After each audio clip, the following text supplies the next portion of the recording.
first story is titled, Am I the a-hole for refusing to give my former son a second chance?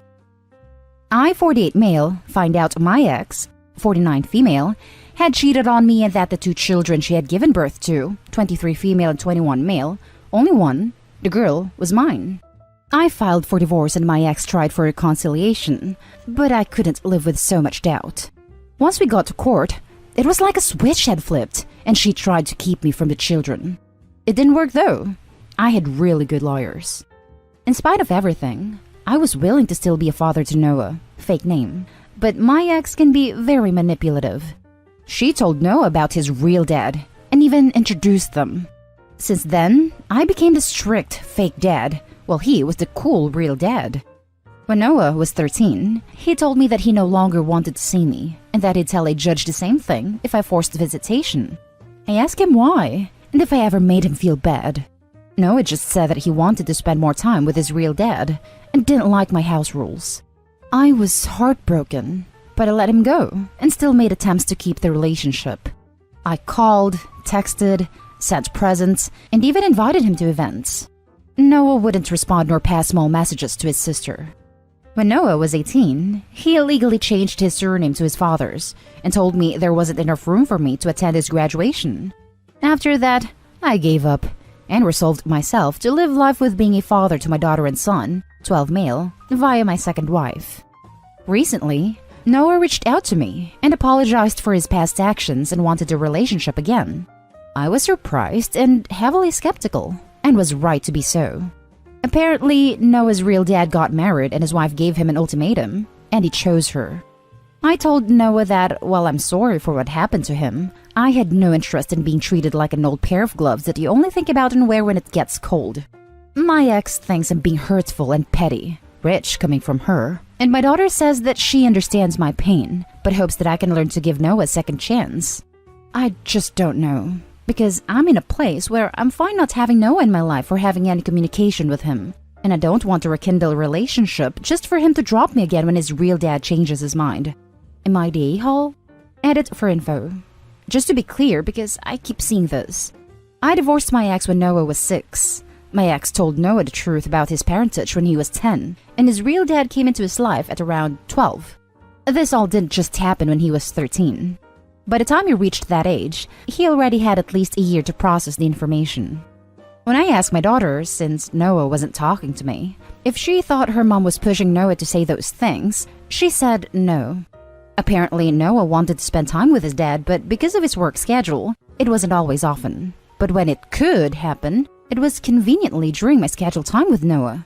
I tried to see if I could work something out, but my ex and Noah refused any compromise. Now for the top judgment. Not the a-hole.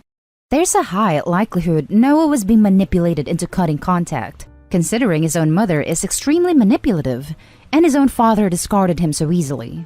He grew up lost, and is still lost as an adult. His actions sucked in the past, and they don't necessarily have to be forgiven, but you can at least try to guide him somewhat so he doesn't end up down the wrong path from his tumultuous childhood. If you don't, that's understandable too, as his actions have consequences. Hell, at least he'll learn that if you push hard enough against someone trying to help, they may not want you back in their life later. Seconding this OP, just wanted to add that if you decide to give him a chance, go slow and steady. If you want, you can try therapy for the two of you. Not the a-hole. You won't be the a-hole even if you decide not to, because that's quite a difficult situation to be in, considering the past. But my ex can be very manipulative.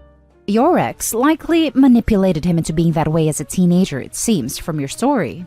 I'd say not the a-hole, but I think you should give him a chance. Yeah, that's what I was wondering. It seems way too suspicious that a 13-year-old just cut off all contact with a person he called father for at least 12 years before. Not the a-hole. You were under no obligation to welcome him back with open arms. Frankly, I'd be incredibly suspicious. As is so often the case when family makes contact after years of no contact, he wants something, even if that something is just to alleviate his own guilt. That he only reached out after his bio father tossed him out is not really your problem. What was the basis of this so-called ultimatum that the new wife gave that forced any kind of choice on the bio father? That itself sounds suspicious. Was by a father supporting him or giving him money and/or place to live? What possible conflict could there be with a 21-year-old adult child that would force a choice? There are a lot of missing details to the son's story that all go toward his credibility and the reason he's suddenly so interested in a relationship. It's been over 8 years since you've had any meaningful contact, and probably a lot longer since you've had a paternal relationship with him, probably since the actual divorce. He's essentially a stranger to you. Why is everyone else so interested and invested in your rekindling a relationship with a stranger? Frankly, it would take years to get to know the person he is today. Isn't 21 right around the time you start paying back the student loans? Now for the next story. Am I the a-hole for spending $6,000 in my daughter's room and refusing to do the same with my stepdaughters? I, male 42, have a 16-year-old chronically ill daughter and her name is Lauren. She's the light of my life. Best thing that ever happened to me, and it's absolutely devastating to see her struggle like that every day. She spent time being in and out of the hospital dealing with several issues related to her condition, and she's getting exhausted. Doctors arranged for her to be going to outpatient clinic to receive treatment, and said it was best for her to get rest as much as possible. From what the doctor said, and being too concerned and also her behavior, I just knew. I have this gut feeling Lauren might not live more than a few months. She's back in her home, her room where she grew up and had beautiful memories with her mom. She spends most of her time there. Lately, she's been asking to eat her favorite meals, / go to her favorite places and things like that. I try to do all I can to make that happen. She showed me several bedroom decorations and designs and expressed her admiration for one of those bedrooms.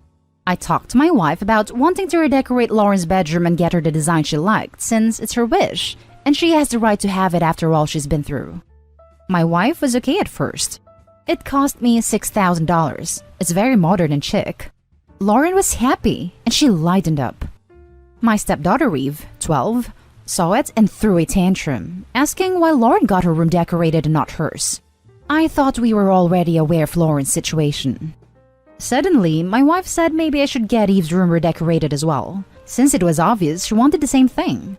Well, first off, all the money was pulled out the emergency fund I put aside for Lauren. And also, I can't afford to pay another $6,000 to get Eve's room decorated right now. I have responsibilities and Lauren's situation is different. When my wife argued that I was avoiding responsibility for messing up, I told her to her face that Lauren may not be around in a few months, and this was her wish, and she should understand and respect her wish instead of encouraging Eve and telling me to pull another $6,000 from the emergency fund for Eve's room. My wife says she understands, but that was the right thing to do if I don't want a cost difference in treatment between the girls and resentment.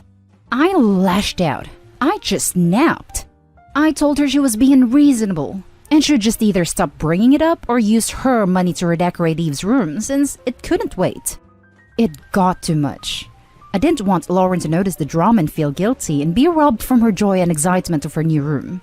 I worked hard to make sure all her wishes are respected. The issue is still here, and I feel helpless because Eve deserves a room too, but I can't afford to pay anymore. My daughter suffers from heart failure. She has a medical device VAD to help and support heart function. She can't do most things on her own. She's constantly tired and out of breath. Fluids built up in her legs. She deals with other issues which are worse, but the worst is her inability to breathe properly. I've been told that my daughter may not be able to wait any longer till she gets heart transplant. We've been waiting for a while and her health has been declining, and the device is there to help her till she gets her operation, but she may not wait for more than a few months. Now for the top comments. Not day haul. Make it an age thing. Just tell everyone that she will get to redo her room when she's 16 like Lauren. Then you and your wife can start setting aside money for it now. This is perfect. Sweet 16 present. In the meantime, she should still get a makeover with maybe an accent wall, fresh paint, new blankets or art. I think she probably is feeling very left out though, even though Lauren is so sick and you might imagine she should understand. Please make sure you are spending time with her alone, as a family, and making both girls feel special as individuals. Therapy might be good too, since having such an ill family member is incredibly scary. It also takes the focus off the healthy kids in a way that can't be avoided, and that hurts. So maybe a good option as well. Not day haul. She's dying for goodness sake. Your wife should take this as an opportunity to teach her daughter empathy. I think you, Eve, and your wife might benefit from some family counseling to really bring forth that sometimes life isn't fair, but you love both Lauren and Eve. But sometimes people's circumstances are different, so they get different treatment. I really don't have a judgment here. This is heavy stuff. The next story is titled, Am I the a-hole for testifying against my family in court? So, long story. We'll call my one brother 33 male, Chris. Chris has a baby mama and 2 kids with her. We've known her for almost 10 years. Kids are younger, 5 and 2. They were engaged, but it turned out she wouldn't marry him until she started treating his issues. So, flashback about the time they started dating. Chris was already an alcoholic and living with us while I was in high school. He'd just gotten out of the military, so he was figuring stuff out. While here, he tried to take over as a disciplinary figure for me, 25 female currently, since my father had moved across the country for work. This didn't go well. He ended up getting kicked out and eventually came back and lived with us for a few months because my parents always continued to give chances. Fast forward, I'm finally out of that place and in college, and he knocks up his baby mama for the first time. He isn't treating her well at all, to sugarcoat things. I'm still at school knowing this is going on, and I reach out to baby mama every now and then, letting her know that she has a support system and that she'll always have someone there for her if she needs anything. Fast forward again, and it's Thanksgiving a couple years ago. I've finally grown into my own person, and I don't put up with people being treated poorly, whether it be myself or others. I notice that he's still displaying toxic and horrible behavior towards her, and I make a comment trying to deflect from her and bring the attention on me. Their toddler was present. Later, things escalate dramatically. My parents tell him to leave or they'll call the cops. Sugar-coated. This is where the conflict really starts. After a couple weeks, my family pretty much brushes everything off and I'm the one making waves and making everything uncomfortable. The only person on my side is my oldest brother, 36 male, who lives out of state. It gets to the point where I limit contact with all of them for a couple years. Which brings us to now. My parents at least see that Chris for who he really is. They rarely ever speak out against it though, and they rarely see him now. The rest of the family still treats him like he's a god who was in the Marines for 4 years. The courts temporarily grant custody to baby mama due to COVID. Suddenly, he is suing baby mama for full custody and wanting her to pay child support. He brags about how much he makes, and it's what makes him a man in his mind. The family that worships him is testifying about how great he is. And then, there's me. I actually reached out to baby mama and tell her that I'll tell everything to the courts in her defense, and she agrees. So, I'm testifying against my brother, and my parents sort of understand. But the rest of the family has completely rejected me, as in literally refusing to invite me to a close family wedding. Am I the a-hole? Extra info. The stuff I described that he's done is literally the tip of the iceberg. And unfortunately, I currently can't give more in-depth details. Not the a-hole. He's abusive and your family's enabling his behavior. I hope he doesn't get custody. Good luck. You're doing what's best for the child and the mom. You've said you had already started distancing yourself from your family. I didn't think they would want to associate with you after that. Good luck. Not the a-hole. And I'm going to be blunt here, OP. Your parents are a-holes in this situation too. They are choosing 1. Your brother's pride over the well-being of their grandchildren. 2. To let you be offered up to the sharks of the family. By not speaking out against him, they're increasing the chances that he can inflict immense pain on those kids. By not speaking out against him, they're communicating to the rest of the family that you are out of line. They need to be adults and treat your brother like an adult as well. They need to stop giving him a mask of respectability within the family and outside it. They're enabling his behavior even if they no longer see him. That does not help. They're letting him control his own narrative, and there's so much destruction that can lie in its wake. They raised him into the man he is today. They need to take responsibility for that. His actions are not their crimes, but them refusing to be honest about his feelings shields him. I think the way you worded this is perfect, and everyone even remotely close to this kind of situation should hear this. Brilliant. Not the a-hole. Think about it. I'm assuming if you don't testify, you're ruining an innocent child's life who'll have to live with a proven abuser. He's even admitted to all of it in a previous trial, so the fact that he thinks it won't come up again is mind-blowing. Now for the last story. Am I the a-hole for telling my dad's wife she cannot make me her children's legal guardian? My dad got married 2 years ago. His wife has 3 young kids under the age of 6. I, 20 female, was out of the house when they moved in together. They moved in together about 2 months before they got married. And I don't have much contact with them because I go to college and work several states away from them. I say this because back in April, my dad asked me would I be willing to be the kid's guardian should he and his wife pass away. I said no. He said he understood and that they would figure something else out. His wife then asked me the same question and I gave her the same response. Twice more she called after that, and then in December she called again, more ready than ever. She told me that I would be the only option for the kids because she has no family and my dad's family don't want to take them either. She asked would I really not want my siblings if they were gone. I said they're not my siblings, and no, I do not want to be responsible for them if she and my dad were to pass. She said she would write it out on her will anyway, and I told her she can't because I do not want to take them, and she will mess with them more if she doesn't find someone else. She said it was rude to tell her what she could and couldn't do, especially regarding her kids.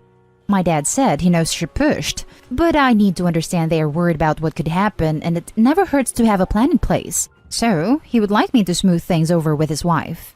So tell me, Reddit, am I the a-hole? Not the a-hole. She cannot make you their guardian no matter what she puts in writing in her estate documents.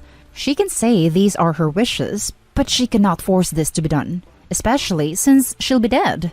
We found out that there is absolutely nothing stopping our family from contesting our wishes for our daughter if something happened to us. We want our close friends to take her, not our parents or siblings, but they can't challenge that, and it is always up to family court to affirm that our chosen guardian is suitable for the responsibility. That is true, but if you very explicitly explain in your will exactly why you don't want certain relatives to get guardianship, and you have good reasons, the judge is unlikely to overrule your wishes. Not the a-hole. You are not obligated to become anyone else's legal guardian, not even close kin. That they are not respecting your decision, which you do not have to justify or explain, is telling. They also cannot force you into that position by just writing it into the will. They need to be told to get a realistic option prepared that is not you. Do not smooth things over with her by capitulating to any of these nonsense. Not the a-hole. It's creepy that they are planning to so intently for their demise. I do get that she wants to know her kids would be taken care of, but if someone says no to it, then you need to figure something else out instead of leaving it so there will be nothing planned. And that's the end of this video, folks. As always, leave a comment and hit like and subscribe. And if you want more of this content, turn your notification on to get updated on the latest videos. And I'll catch you in the next one. Stay safe.